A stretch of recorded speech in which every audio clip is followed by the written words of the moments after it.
Dumulog sa kanyang presensya, may pasasalamat, may papasalamat sa lahat ng pinagdalaw mo. Kalayaan mo, please, sa iyo sa oras na ito. Ipapala mo sa aming mabuhay, Panginoon. Sa mga awit, purify your people, God. Patuloy nga na pagkakalisayin mo kami sa aming paglapit sa oras na ito. Upang makita na namin, Panginoon, ang mataas, higit sa lahat, Panginoon. Nais na namin makasama, Panginoon, bukas. Maramdaman, Panginoon, sa lugar nito. Kaya manik sa Panginoon.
na ang kanal ng ngalan. Si Yahweh ay papurihan o kaluluwa at huwag niyang kamataan mabuti niyang gawa. Sa lahat kong kasalanan, siya ay nagpatawad at anumang aking sakit, ginawag niya lahat. Sa bilit ng kamatayan ako ay iniligtas at pinagpapala ako sa pag-ibig ng Ama. Sa sarili ay ang tulog na ay kasiyahan habang buhay. Kaya naman ang lakas ko ay lakas ng kabataan, katulad ng sa atin. Sabi sa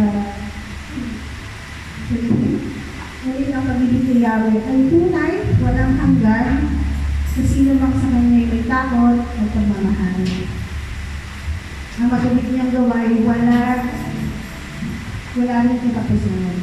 Ang magtatamo nito ang tapat sa kasulian at tapat na sumusunod sa bigay ng kawasan. Amen. So kung na-absorb natin yung salita ng Diyos, no? Lahat ng pagpapala, binigay na kagalingan sa ating mga sakit, ang ating buhay, binigay na kaluluwa mo, kaluluwa ang Panginoon si Yahweh.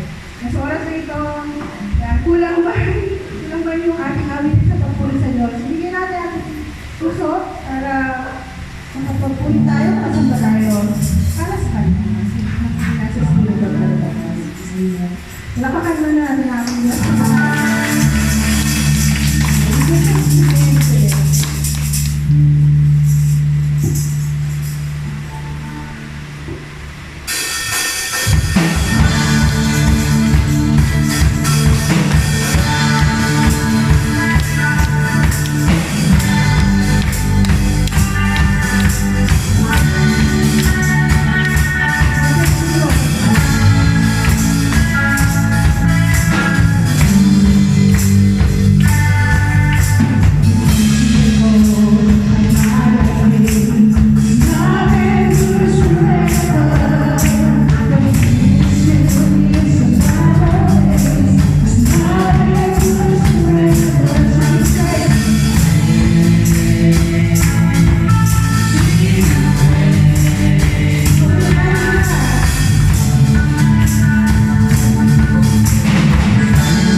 wala naman po. Yan, kasi ako na, yan, may oras na ako. Napagsimba ako ngayong linggo to. Yan, so, darako na po tayo sa ating mga katotoo. So, sa nakaraang araw, nakaraang linggo, meron po bang nais na ibigay ng kabulihan sa ating Diyos sa pamamagitan ng kanilang testimony? Meron po ba? Wala na ba? Isa lang. Katotoo.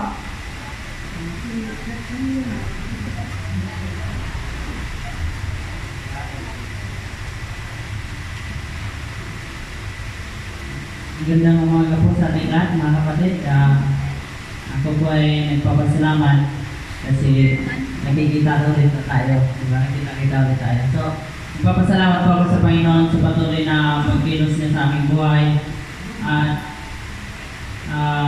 maging sa pagtatrabaho ko, hindi niya ako pinabayaan. Tapos, yun nga, sa susunod na, sa ngayong October na po yung training ko. So, ang balik ko po, siguro sa December na kasi yung schooling namin matatapos ng katapusan ng November. So, nagpapasalamat po ako sa Panginoon na hindi niya ako pinabayaan. Kahit sa araw-araw, at nagpapasalamat din ako sa mga music ministry po na patuloy na nagtutulungan para mabuo po. At yan lang po, maraming salamat. So, nung namin yung mukha niya. Nakagay nyo ulit siya. Meron po ba? Ano po ang gusto mo kahayag ng kabutihan ng Diyos sa kanilang mga bago tayo pumunta sa salita ng Diyos? Sigurado mo. Meron ba? Si Pastor ba?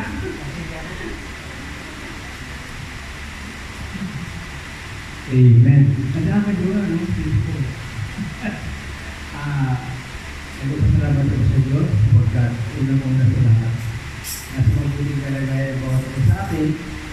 Ganon din, may pinapasalamat ko sa Panginoon. Dito na po ang ating po. Sister Big at mga magandang balita naman ay yung ating kapatid si Sister kahit sa paano ay tuluyan na nagpapagaling. Ang pinapasalamat ko pa rin po ay ang natulong ng gumagalawang Diyos sa aking buhay sapagkat naibabahagi ko ang totoo sa lahat ng mga nagkapausap ko. At sana tayong lahat ay gamitin ng Panginoon upang lalong lumago ang ating hindi lang ang ating grupo kundi ang ating pananampalataya. Salamat po Lord dahil hindi mo kami pinababayaan at binigyan mo kami ang buhay pa sa araw na ito.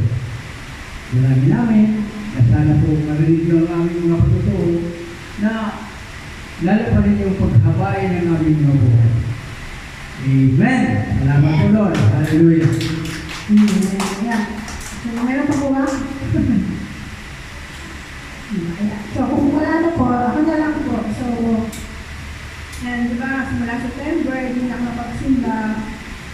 Ganun po talaga katagal kami na sa ospital, kahit hindi na ito nasa ospital pa ang dahil.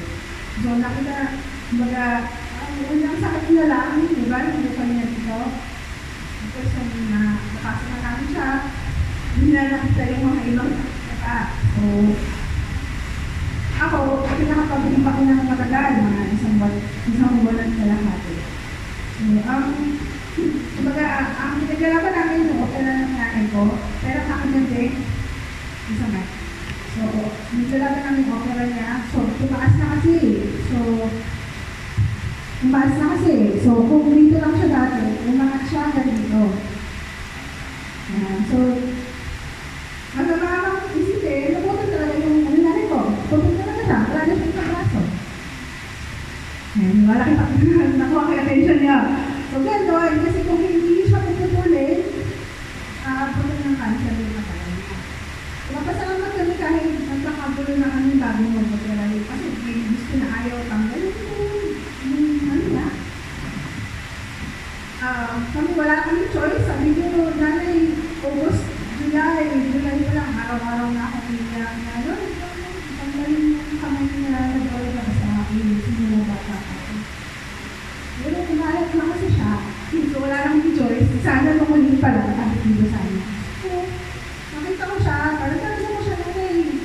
Naka-opera ka ba? O gusto mo uwi. Tapang na sabi niya, ipapapala ka na uwi. Parang gusto ka sabi sa ila. Parang, kasi nakakalimutan niya, bawat gising niya yung ulit-ulit kasi niya. Naalala mo yung sinabi ng doktor. Hindi. Sabi niya, opera na bukas.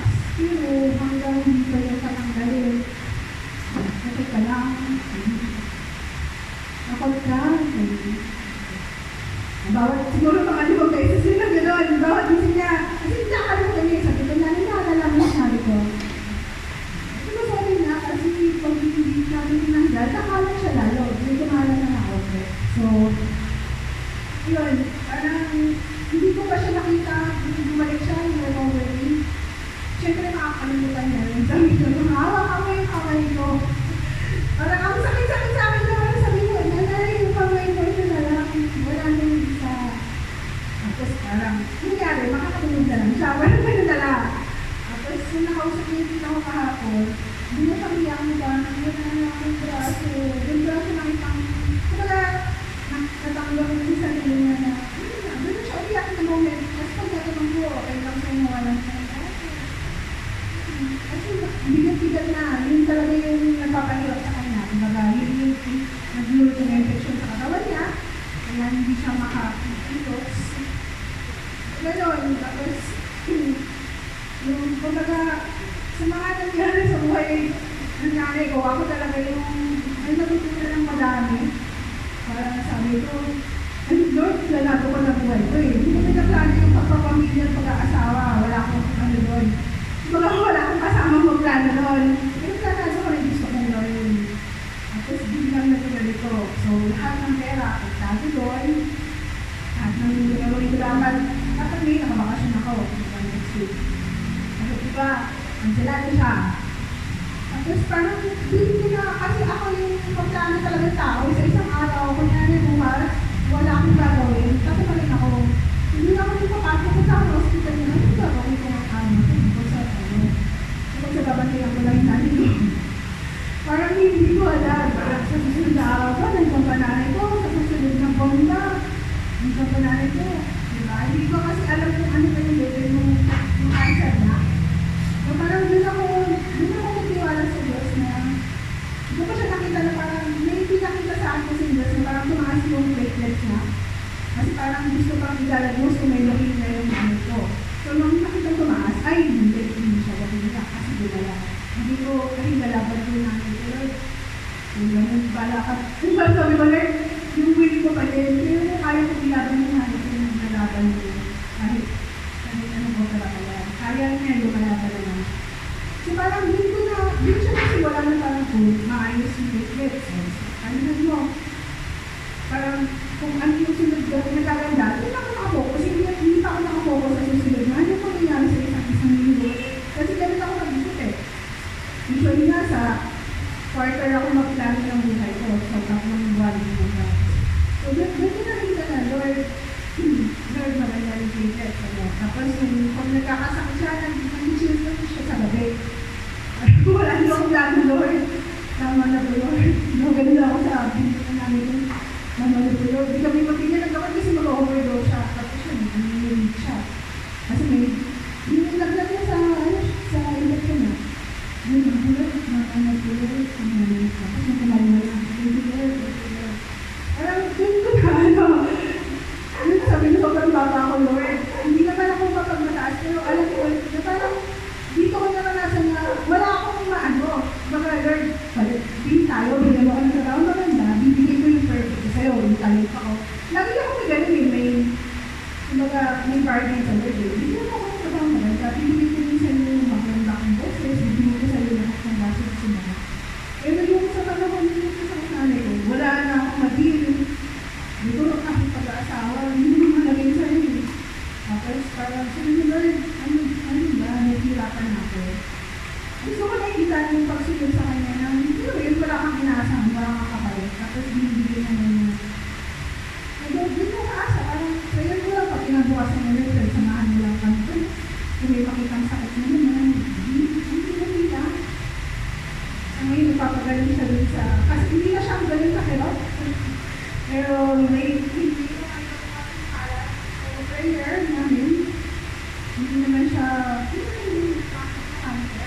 trabaho sa Bicol. Ganun lang, para kami ng ate ko, hindi na kami stress na, kasi nung mga dumating doon, ano, may leukemia, tapos nagbibiyak na ako. Parang ganun na nangyari. Ano po kami problema sa isang araw? Yun lang muna. Nakasama naman natin yun. So, gano'n, hindi ako natuto na, hindi pala yung ano, walking on life eh. Hindi pala siya. Kasi parang yung walk ko, may bargain ako laki eh. Doon, hindi pala tayo. Pero ngayon wala akong mapresenta. Kasi wala naman din ako mabibigay. Wala din akong sahod kasi hindi ako mapasok. Pero yung provision ng Panginoon, nandiyan. So, nakwento ko din po ba na bago kami kasi September 1 to 13, nasa hospital kami, nag-discharge kami. Nag-discharge kami ng 13 kasi birthday ni President. Wala kami nangyayari ng piso kasi ka-birthday niya sa lahat. So, ang din namin yun, dadalawang daan. Ako hindi ako stress doon. Tapos ngayon, parang sabi ko, hindi naman yung namin yung kanya tumabas. Ako hindi ako stress kung ate ko yung stress. So, sabi ko, ano ako? Mga installment ako ate ko. Pero parang sabi ate ko, yung provision ni Lord, ang unang pinalabas kami, sapat na yun, hindi ako tayo mamumugin na ulit sa papalabas kay namin kung papalabasin niya siya. Pero, hindi lang muna namin na, yun muna, para makita mo na kung ano yung nasa labas. So, nagpapasalamat po ako sa lahat ng mga nagdasal ko sa nanay ko. Alam ko, sobrang kulit ko na noon, parang hindi ko hindi na magdasal yung nanay ko, gusto yung nanay ko. Pero sobrang laking tulong po, masyadong malaking tulong. Ayan, kasi dami ko magandaming nauulit sa Diyos yung sa Kanya. So, hindi ko na mababalik yung oras na ilaan nyo, mga dinadalaw ko sa nanay ko, mga tulong na nilaan nyo, pinag-manalangin ko na lang na si Lord na lang yung kung magbigay ng blessing sa inyo. Samahan niyo po sa ulit kami, doon sa prayer, kung hindi na yung lang sa nanay ko, may apat na login sa nanay. Although, yung technology naman na ngayon, parang kasi, ate ko kasi mag-nurse, so tapos ito na yung nursing. Parang sinabi niya sa amin, primo, ayun. Okay, parang, dali lang, pasok na ba? Parang lang mas less. Pwede mo yan, meditation, tapos meron lang yung mas bago, parang babayad sila sa tanggal sa hindi ko. Akin, dali lang, alam ko, tapos alam, hindi ko siya isipin ng matagal. Kasi ayoko lang mag-overthink ka naman. So, parang sabi ko, ano naman eh, kaya naman ng Panginoon. So, kung ano mang mahigit, hindi lang naman kami yung naghihirap ng pagsubok, lahat, diba? Sabi ko na, ko Lord, yung verse na, joy and raya. Sabi ko, bakit naghirap ni Lord? Tapos parang, din ako namulat ng sabi, kung mahirap ang binibigay sa inyo ng Panginoon, kung hindi mo kaya, magpasalamat ko sa Diyos kasi ito yung nandiyan yung privilege na para magkaguntay ka ba doon. Para mapakita niyo sa iyo yung grasya niya. Hindi ko naman, bakit ako nagsasabi, Lord, ang hirap. Hindi ko naman siya na-question na bakit yung nanay ko. Sabi ko, Lord, kaya nabigay tayo ng minyan. Pero sabi ko lang, Lord, ang hirap na. Parang gano'n. Tapos yung nakikita ko yun, siya yung bigyan ng privilege para mapakitaan ng napakala ng Diyos. Bakit ako nagre-reklamo kung kasama na namin? So, hindi naman kayo gusto malungkotin, pero maayos din namin ko, maayos na siya. Sana, hindi kasi siya nakapaglakad ng mga nakaraaraw. Nagalaw ko daw yung hindi. Ano ko sana, makapaglakad-lakad siya. Kayo mo na. Ay, baby, kayo. Takbang. Kasama naman natin ang Diyos, hindi naman naghirap, hindi naman kasi doon ang bagay niya. So, kung lulawin ng Panginoon, diba, kung iligtas niya, inalo ko, kung ano man yung plano mo, sabi mo, lahat ng will mo, gawin mo, pero kami, nagkalaban namin yung nanay namin, nagkatayan namin. So, gano'n lang.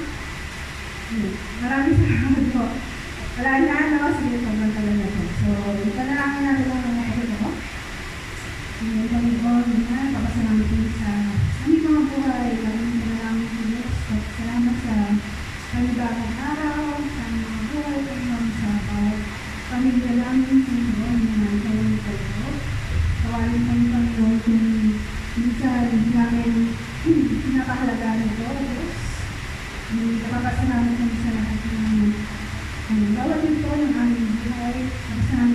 sa inyong pagpapala, ang pagbabalik sa amin, Panginoon, sa mga trabaho, sa aming ang pag-aaral ng Diyos, patuloy ka na ito sumama sa amin, ang mga pangangailangan namin hindi, mag-provide, Lord, sa lahat ng aming pangangailangan sa aming needs, Panginoon, ikaw kami makapagpawad. Kapasalamat kami ng Diyos na kasama ka namin sa bawat araw, walang araw ang noon, Panginoon, batid. Sila namin ng pagbuti ng aming buhay, Panginoon, mo kung silang kami. Babalik sa iyo, Diyos, magpapasalamat kami, Panginoon, na wala mo, Panginoon, ang tapat sa lahat ng Diyos. Nawa ang aming mga patotoo, Panginoon, maging patotoo, Panginoon, aming mga buhay maging patotoo sa mga nakakilala sa amin na may tapat na Diyos, at kayo, Panginoon, na patuloy na lumalakad sa amin ng Panginoon, sa aming pagkakulang, patuloy kayo nagpapala sa lahat. Mataas namin ang lahat ng patotoo, Diyos. Kabayan mo, Panginoon, ang tinawag mo, Panginoon, ang tinawag mo trabaho sa ibang lugar, Diyos, ikaw ang magpilitin sa amin. Kabayan mo kami na naman isa sa lugar namin. Para sa mga lahat ng patotoo, binabalik ang patuloy sa pangalan ng Jesus, na pinasabi namin. Sa oras na ito, 11, meron na lang tayo sa oras. Isingin natin yung diwa natin, no? Yung mga Bible na ito. So, may mga Bible sa likod. Kung gusto, sumunod sa salita ng Diyos. Natawag ako si Brother Rene, itong kahalaga sa Diyos.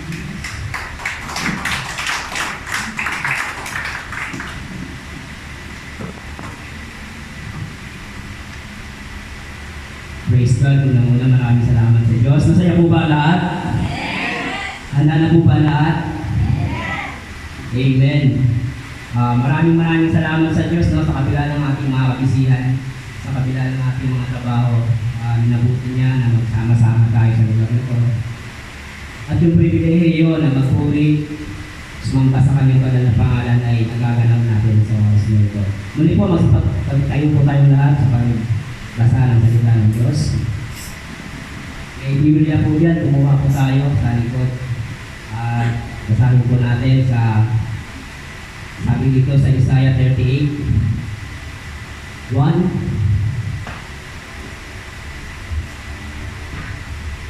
Nang panahong iyon, nagkasakit ng maluha si Hezekias at nasa bingit ng kamatayan. Kaya siya'y dinalaw ni Isaias na anak ni Amos. Sinabi niya sa hari ang utos na ito ni Yahweh.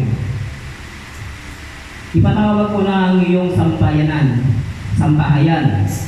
at gawin mo na ang iyong mga huling habilin. Sapagkat hindi ka na gagaling, mamamatay ka na. Pagkarinig nito, humarap siya sa dingding at nanalangin. O Yahweh, alam mo kung paano ako namuhay sa iyong harapan. Naglingkod ako sa iyo ng tapat at ang ginawa ko'y pawang nakalulugod sa iyong paningin. Pagkatapos, nanangis siya ng malakas. Muli nagsalita si Yahweh kay Isaias. Ang sabi sa kanya, sabihin mo kay Hezekias ang sinasabi ni Yahweh, ang Diyos ng iyong ninunong si David. Nakita ko ang iyong pagluha at narinig ko ang iyong dalangin. Kaya dadagdagan ko pa ng 15 taon ang iyong buhay. Hindi lamang iyon, ikaw at ang lungsod na ito'y hindi mapapahamak sapagkat ipagtatanggol ko kayo laban sa hari ng Assyria. Lalangin po tayong lahat, ang banal na makapangyarihan sa lahat. Maraming salamat, Panginoon, sa salita.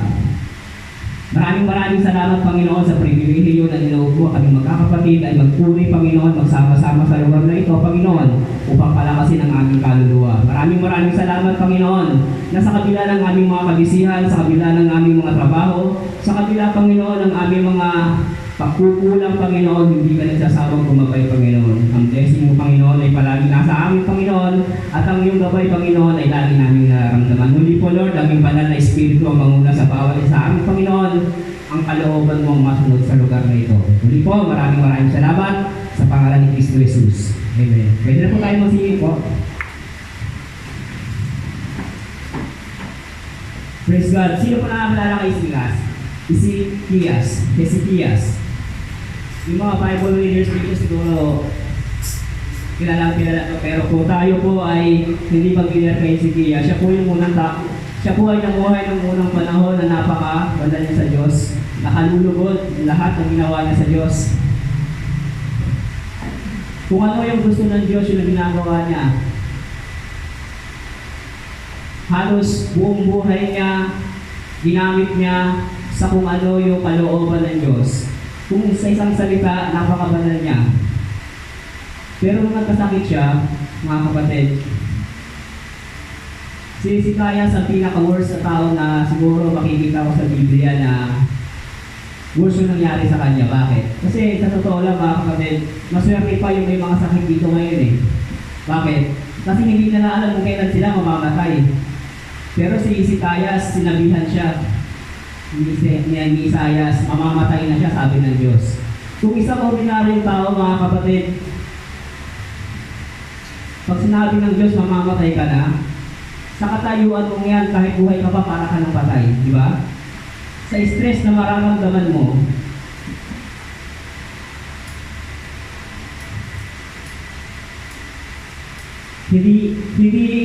kumbaga, si Hezekias, bagamat nabuhay siya ng banal,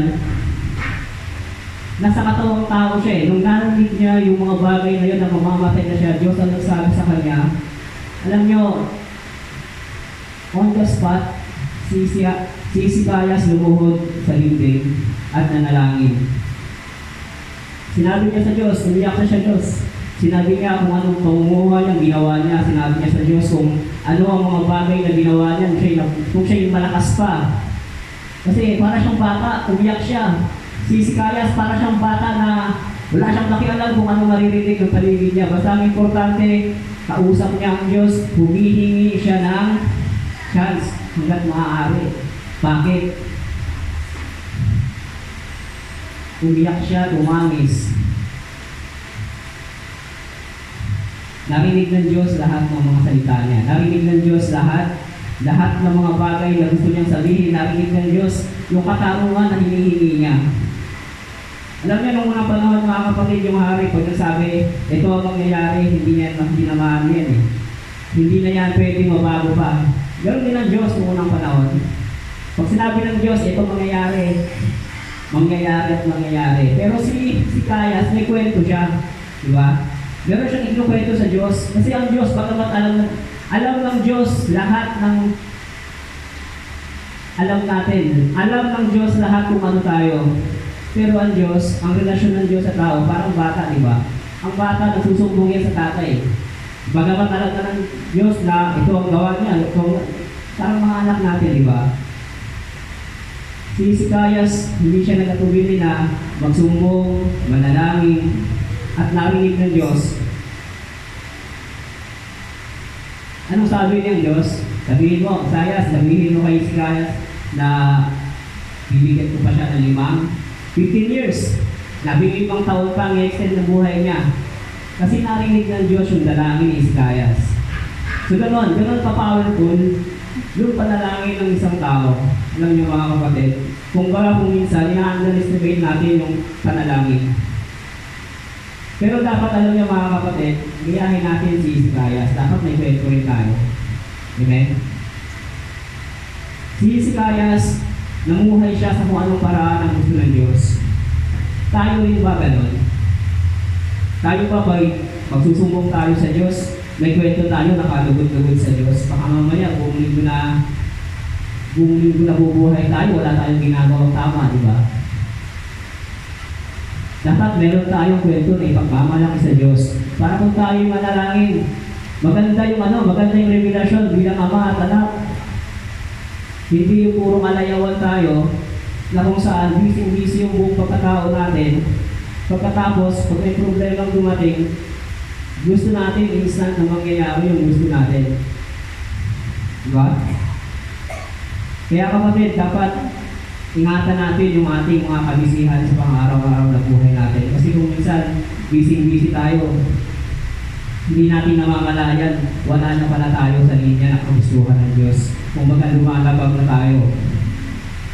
Dapat manatili tayo sa kung ano ang kagustuhan ng Diyos. Manatili, kung ano yung gusto ng Diyos, intact tayo, doon tayo. Amen? Si Hezekias, nabigyan siya ng chance. Why? Kasi kung babasahin natin yung kwento ni Hezekias, ang buong hinahanap niya, buong buhay niya, yung paglilingkod sa Diyos. Amen? Sabi nga sa Matthew 6:33, di ba? Seek ye first the kingdom of God and in righteousness, and all things shall be added. Lahat idadagdag. Kaya si Hezekias, dinagdag sa kanya yung 15 years. Mamamatay na siya on the spot, pero 15 years ang binigay sa kanya ng Diyos. Na napakahabang panahon yun, mga kapatid. Kung mamamatay ka na, bigyan ka ng 15 years. Yung isang taon, napakatagal na nun. Gawin pa kayang 15 years ng Diyos. Amen? Napakalaking blessing ng 15 years na idadagdag sa buhay ng tao. Basta unahin lang natin ang ating Panginoong Jesucristo. Paglinggo, sikapin natin na yung mga paa natin, iapak natin sa bahay pa ng bahay. Huwag tayo magpakabisi. Hanggat malakas tayo, gamitin natin yung ating mga effort, gamitin natin yung ating talent sa paglilingkod sa Diyos. Huwag natin sayangin mga kapatid, walang sayang sa paglilingkod sa Diyos. At nung nakita ng Diyos na si Hezekias na nagkasakit, binigyan siya ng instruction ng Diyos. Hindi instant na pinagaling, meron pa rin proseso yung pagpapagaling kay Hezekias.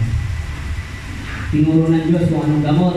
O yung igos, sabi ng Diyos, maganda yan para sa katawan mo. So gano'n, yung tao, mga kapatid, hindi lang yan spiritually, meron din tayo pinapangalagaan yung katawan natin. Mahalin natin yung katawan natin, mga kapatid. Kasi dalawa ang katayuan ng katawan natin, isang physical at isang spiritual. Kung tayo po ay spiritually, yung spiritual natin ay balusog, susunod na lang yung katawan natin eh. Kasi kung ikaw spiritually balusog yung spiritual na pamumuhay mo, hindi papasok sa isip mo na sirain ang iyong katawan. Amen? Kasi spiritually well ka eh. Ang sabi ng Diyos, ingatan mo yung katawan mo. Bakit? Kasi hindi nananahan ang Diyos sa templo na ginawa ng tao. Tayo ang templo ng Diyos. Amen? Naniniwala kayo doon, tapos sisirain mo yung katawan mo. Hindi lang yun. Yung katawan mo yan, hindi sa'yo yan. Pahiram lang ng Diyos yan. Kaya kung sinasabi mo yung katawan mo, inis na inis ka, ano man yung height mo, size mo, small, medium, large ka, hindi yan batayan para hindi pagharian ng Diyos. As long as may motibo ka na nagamitin ng Diyos yung katawan mo, gagamitin at gagamitin ng Diyos yan. Amen? Kaya itong bahay pa ng bahay na ito, protection na ito sa ulan, protection lang ito sa init. Pero ang totoong templo ng Diyos tayo, mga kapatid. Sabi nga, yung pamumuno, yung pagkahari ng Diyos, hindi nagsimula doon, hindi na nagsimula dinit, kung saan-saan. Ang pagkahari ng Diyos nagsimula sa iyo. Nag-umpisa sa iyo. Yung kingdom ng Diyos, ikaw. Kaya mga kapatid, napakaswerte natin kasi alam natin kung ano yung mga bagay na dapat nating panghawakan. Kaya mga kapatid, sabi na sa Biblia, ang tao hindi lang nabubuhay sa tinapay. Totoo yun. Kasi spiritually, kailangan din natin kumain. Kaya nga minsan, kahit ang kayod natin minsan feeling natin, pagod na pagod tayo Kahit gaano kalaki ang sweldo natin, mag-overtime tayo linggo-linggo, hindi tayo pumasok ng hindi tayo magsimba, hindi tayo pumasok sa bahay pa ng bahan. Gawin natin, mag-overtime tayo. Kahit gaano karaming pera ang sweldohin natin, parang kukulangin Nangyari sa akin yan Nung dati nagtatrabaho ako. Pinasukan ko Sabado-Linggo, laki ng sahod ko, almost siguro doble yung sweldo ko, pati pinabukasan, Lunes, pumasok pa ako, holiday pa. Ang laki ng sinahod ko, 5,000, dati pa yun. 5,000 a week. Nagkasakit ako, bumasok ako ng 7,000. Diba? Negative pa. So, ganon. Kasi hindi balanse yung buhay ng tao Ibalanse mo yung buhay ng tao. Hindi naman lahat, puro pang lang, pang katawang lupa lang Bigyan mo ng kahalagaan. Yung espiritu, yung kaluluwa mo. Pakainin mo. Huwag tayo manghinayang, nauupo tayo yan, makikinig. Huwag tayo manghinayang, napupunta tayo sa simbahan na naman, linggo na naman. Yung mga labahan ko, nandiyan na naman. Diba? Ang dami natin. Ang daming hindran sa paglilingkod sa Diyos. Kung minsan nga, yung labahan, parang na natin yan Napakasimpleng salita ng labahan, pero napakalaking ibahan lang sa pagsisimba. Amen? Alam niyo mga kapatid, huwag tayong basta-basta kasi nagsisimula na yung mga bagay na kinakatakutan nga ika nga ng mga Kristiyano yung mga nagbibisi-bisiyan. Sabi nila, yan na yung gera. Nakikita na nila yung pagdating ng ating Panginoong Jesucristo. Yan na yung mga tala. So, ang mga Kristiyano kung minsan ang China, igirahin na yung Pilipinas. Ang daming problema, di ba? Ang daming iisipin mo, ang daming iisipin problema. Pero, tingnan mo kung ang isang Kristiyano handa, kasi, sabi nga darating ang ating Panginoong Jesucristo na parang mamunakaw, di ba? Walang nakakaalam. Kung handa ang isang Kristiyano, kahit magkaroon ng gera, kahit sabihin nung kahit ano pang sakit, epidemya ang dumating, maghanda ka. Bakit, di ba? Wala kang dapat ikatakot. Kasi ang Diyos ang protection mo Huwag natin ilagay lahat ng mga bagay na yung mga bagay na hindi natin kaya, alam mo, hindi natin sa Diyos. Yung mga bagay na kaya natin, yun ang pagkukulan natin ng pansin mga kapatid. Kung meron tayong talent, kung meron tayong mga bagay na pwede natin ibigay sa gawain ng Diyos, ibigay natin.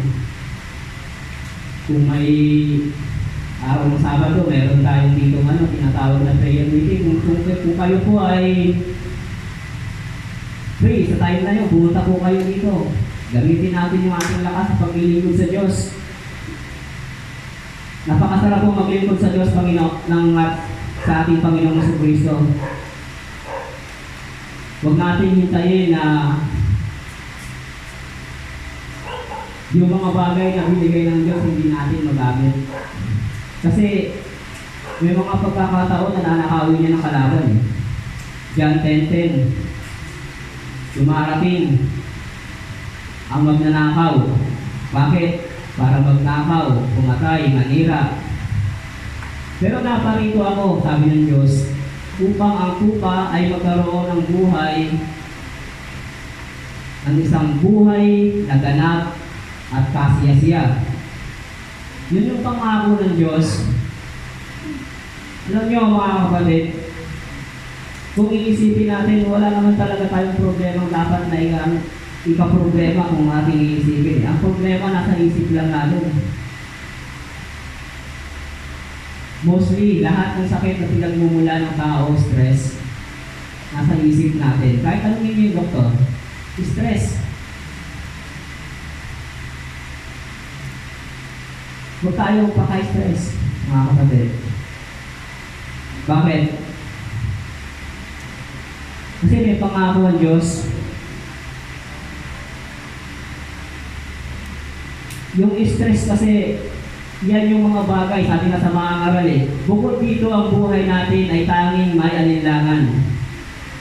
Puno ng pagkabalisa, hinagpis, galit, at pakiramdam. Yan po yung stress. Ang stress na sa Biblia po yan. Kung baka hindi natin na-appreciate kung ano yung meron tayo. Kung minsan nga minsan galit na galit ka sa anak mo pero hindi mo na-appreciate. Yung ibang mga magulang hindi nabiyayaan ng anak. Diba? Minsan galit na galit ka sa asawa mo. Minsan yung trabaho mo napaka-toxic na. Pero hindi mo alam yung company pinapasukan mo, pinapangarap ng ibang kasukan niya, hindi na makapasok. So ganoon lang mga kapatid, ibalansin natin yung buhay natin. Huwag tayo magpaka-stress. Kasi ang tao kasi napakatalino na Bagaman ang talino ng tao, kamangmangan sa Diyos. Ito nga, dami na invento ng tao unang-una. Kaya nagkakasakit ang mga tao, mga na-invento ng tao ngayon, mga instant noodles, lahat ng instant. Noong unang panahon, wala pa yan kaya yung mga tao tumatagal ng 100. 100, di ba? Nung wala pang kasalanan, 1,000 halos, 969. Pinakamatagal ng lifespan ng tao, 900. Kung isipin mo ngayon. Pero kung isipin mo, Biblia, pag binasa mo sa New Testament, 70 na lang. Pag lumagpas doon, bonus na lang. Bakit? Kasi matalino na ang tao. Andiyan na, na-invento na lahat. Tao rin yung paiksi ng buhay tayo din. Alam mo kapatid. Hindi ang Diyos. Ang gusto ng Diyos, mahaba ang buhay natin. Pero sa katigasan ng ulo ng tao, wiksi. Sige, bigyan tayo ng Diyos, di ba? Pangalawa yung cellphone natin. Kung iisipin natin,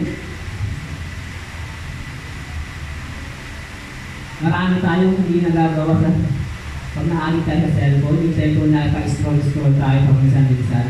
Kung baga, kalaban natin yan. Yan yung pinaka-enemy natin Yan yung yan na yung imbis na Bible yung hawak mo nagiging cellphone. Kahit ako minsan nag-scroll ka, nakakalimang oras ka na, hindi mo alam, di ba?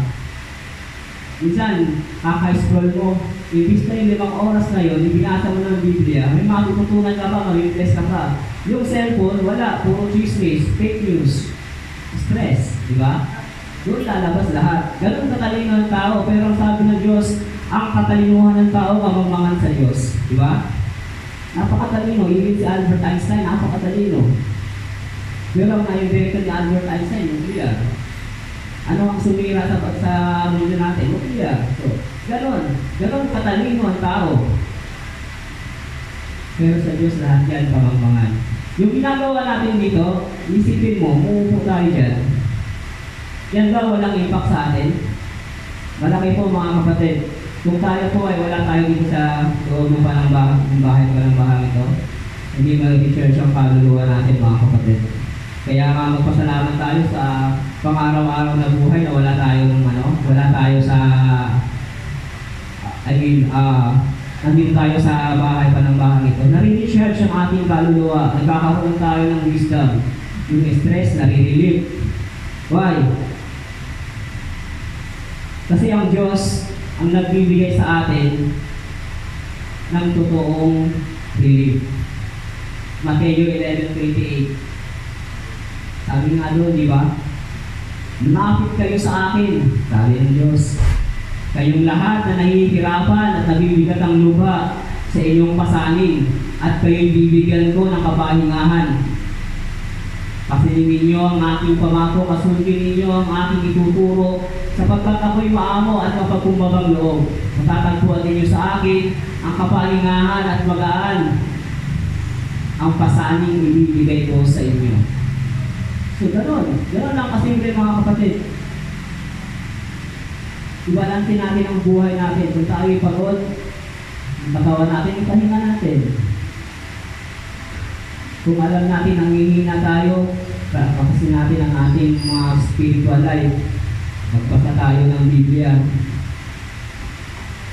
I-appreciate natin ang buhay. Kung minsan, sa kabisihan natin, parang hindi na natin alam kung ano ba talaga yung buhay, no? Try nyo i-treat nyo yung sarili ninyo. Kung may pera kayo, pumunta kayo ng Jollibee, order kayo ng, diba?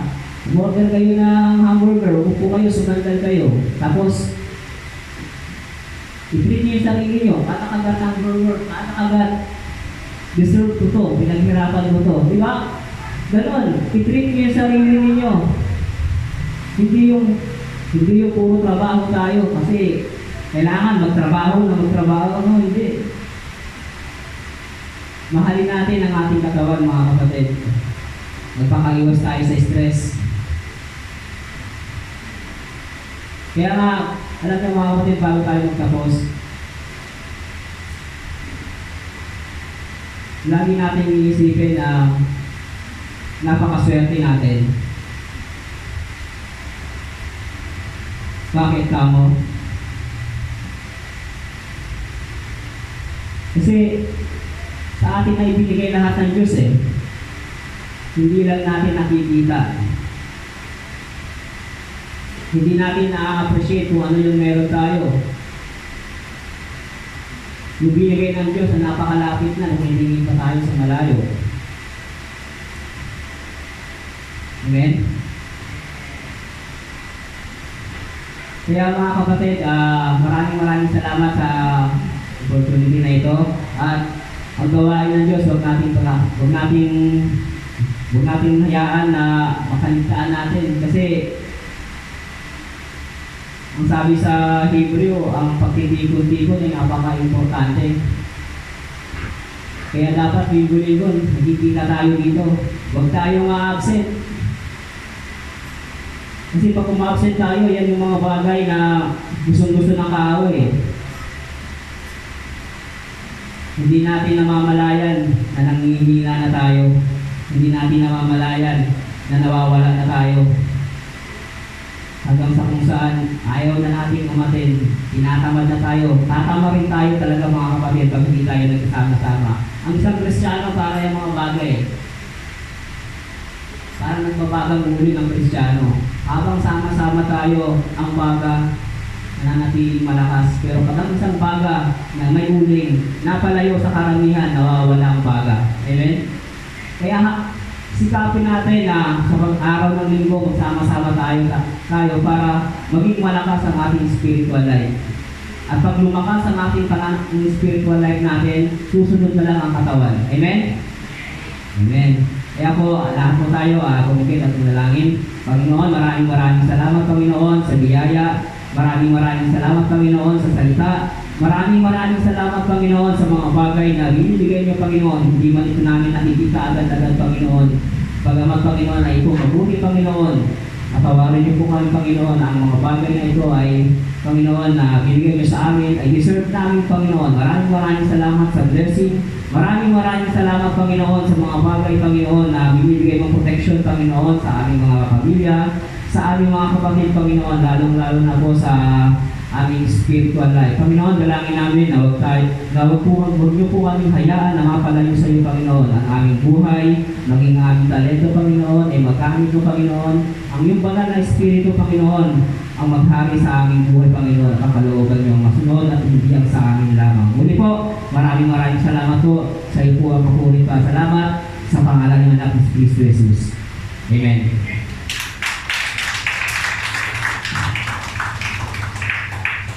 Okay, brother, salamat po sa Panginoon, no? Kahit maiksi lang yung binibigay natin kapatid na mensahe, pero may aral para sa atin. Diba? Isipin natin, tuwing linggo, yung paa natin, ang hirap yung pagkaya. Sobrang hirap. Ang hirap pa maligo. Tinatamad tayo, ginagawa ng kaaway. No, amen? Lahat tayo masaya pag araw ng linggo. Kailangan natin magsaya, kailangan natin pumunta sa simbahan para sa ikakalugod ng ating buhay na Panginoon. Amen? So, may mga bago ba? May bago po? Inanyayahan ko po yung mga bago na tumayo. Mayroon? Sorry na lang, hindi po. So, salamat po sa inyo no, na nagpunta kayo dito sa ating simbahan. Hindi po ito yung huli, ito ay simula pa lamang ng pagsasama. So, hindi ito aksidente kung bakit kayo nandito. Naririto kayo sapagkat ito ay tayo ay mga anak ng Diyos na pinagsama-sama. Amen? So, sa oras na ito ay lumako po tayo sa pagbibigay. So, ayan kung music ministry, ano may isang awitin si Ian.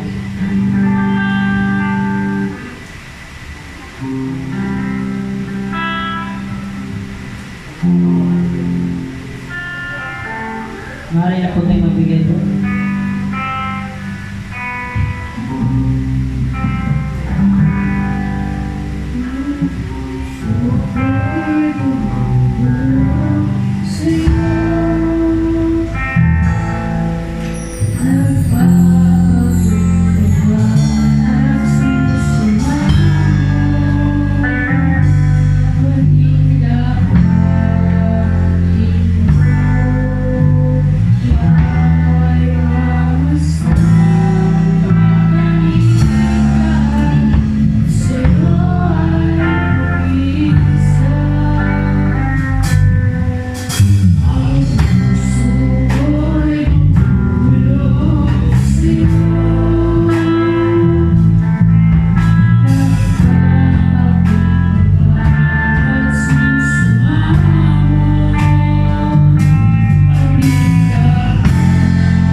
Panginoon ay pinagkaloob mo sa bawat sa amin, Panginoon, at sa lakas sa bawat araw, Panginoon, ay binigay mo sa amin, kami nagpapasalamat. At muli, Panginoon, aming ito ay binabalik sa iyo, Panginoon, upang ikakalagog, Panginoon, yung gawain at ang lahat ng papuri at pasalamat aming sa Panginoon Kristo lamang. Amen. Amen. Announcement po. So, announcement po sa Saturday po, maligayang bati. Sino may mga birthday po? Simula noong September 1 hanggang ngayon po. Another birthday. Saturday ito po. Yan. Punta po kayo dito sa harap po para ipanalangin natin.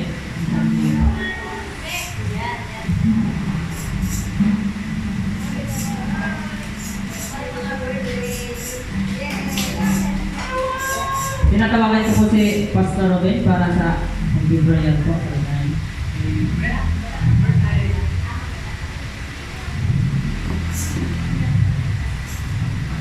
Isang mapagpalang umaga sa lahat ng ating mga kapatid.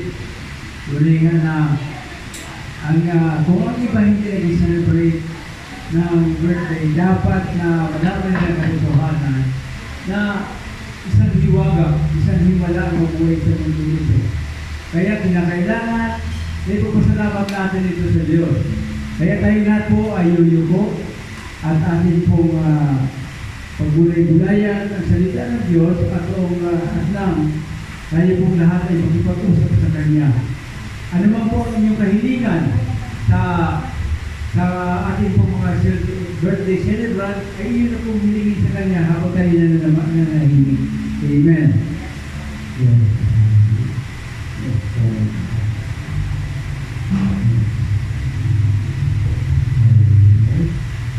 Ama namin Diyos, yung makapangyarihan sa lahat. Salamat po sa araw na ito ay sa muli inaalaala namin ang kapanganakan ng aming mga kapatid ito, si Pastor Lito, si Sister Kay, at si Brother Ronald.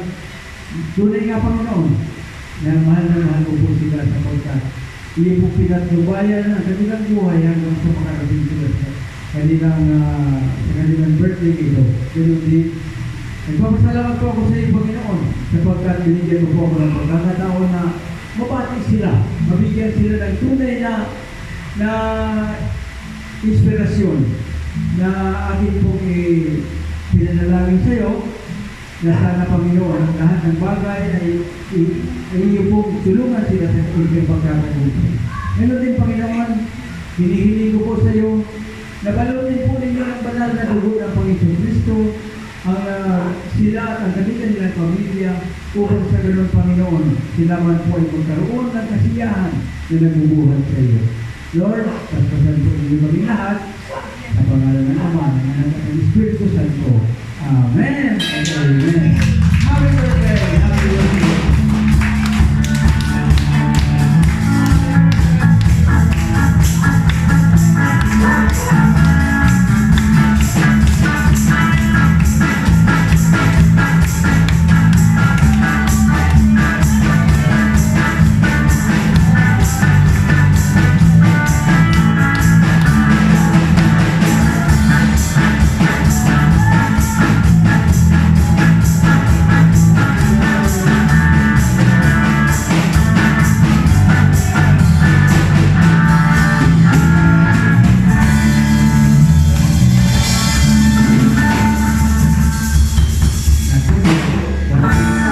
Malaging handaan ito.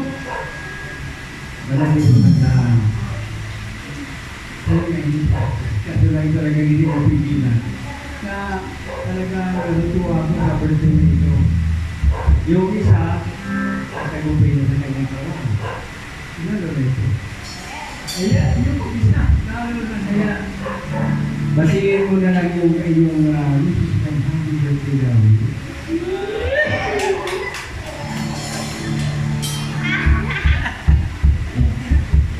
So, announcement po.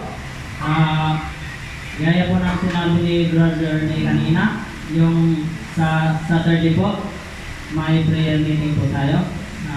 Lagi po kami nandito, tuwing alas 6 po ng Sabado.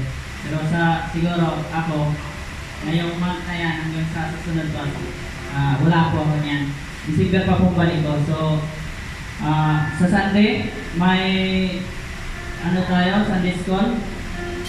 Pinamumunuan pa rin ni Pastor Rod.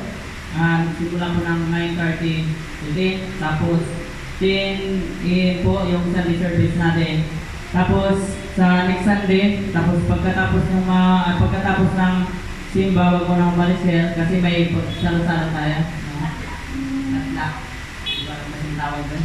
So, basta nga lang doon, salo-salo. Parang ganun lang talaga. So, yan lang. At wala na pong dagdag. Wala na. So, tinatawagan ko po si Pastor Robin po. Si Pastor Lito po para sa pangwakas ng panalangin.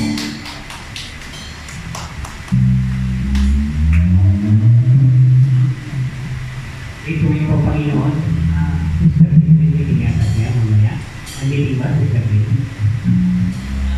Wala niya.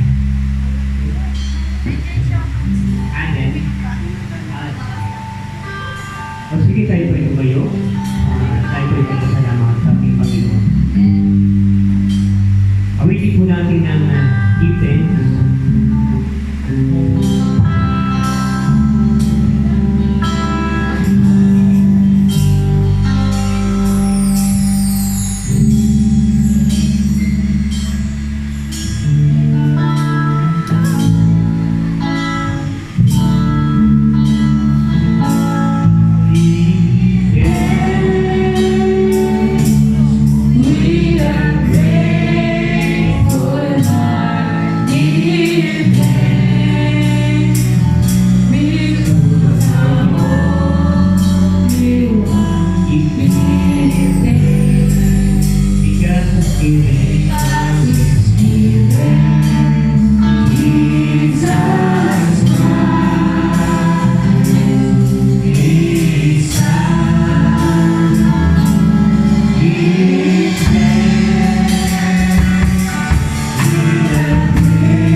Napatuloy namin namin ang banal na salita.